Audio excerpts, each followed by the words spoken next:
comics are stupid.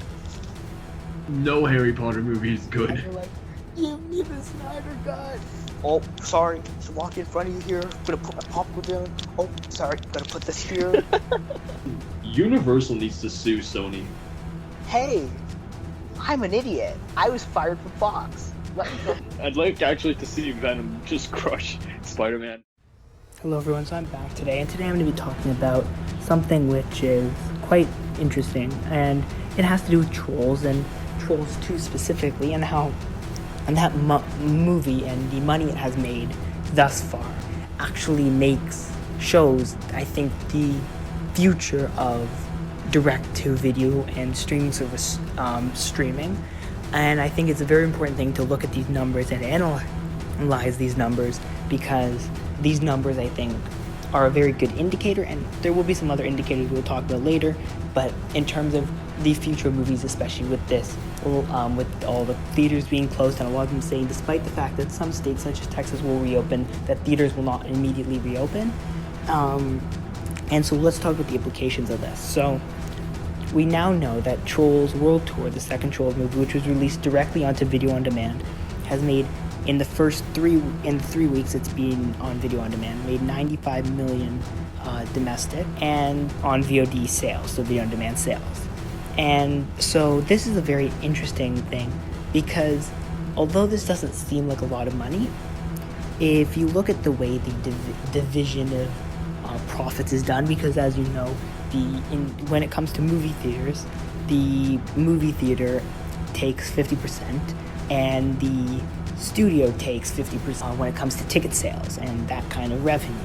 Now, we're leaving merchandising out of all this because that's a very different situation, and so we're only going to be focusing on the box office / video on demand sales, because merchandising, again, will be impacted severely right now, which it probably wasn't when Trolls initially came out, and music streaming and stuff like that is all very different, so we'll leave that for another day.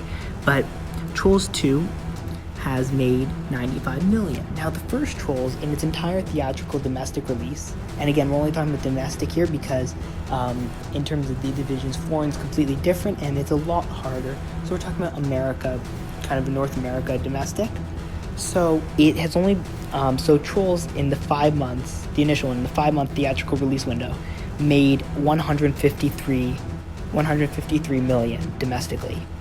But because of the 50-50 split, the studio actually only kept around 76.5 million from that movie. So they only made 76.5 million, and that's not including obviously the budget, which of course you just have to subtract from the movie to find the pure profit from this movie. But we're not going to do that either, because we're just going to look at kind of what they're taking in. So they take in 76.5 million, and the studio also keeps, so in terms of video on demand sales, the studio generally keeps 78% of the money that's made.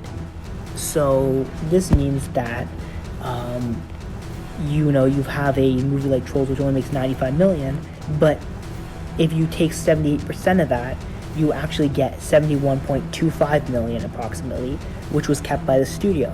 So in 3 weeks, Trolls 2 has made 71.25 million. Like the studio has made 71.25 million, again not including the subtraction of that money, which would go into paying back the budget, and what would they make in pure profit is different, but 71.25 million is what the studio gets. And then for the second Trolls movie, and out of only 3 weeks being released on video on demand, while the first movie in 5 months in theaters, the studio only got to keep 76.5 million.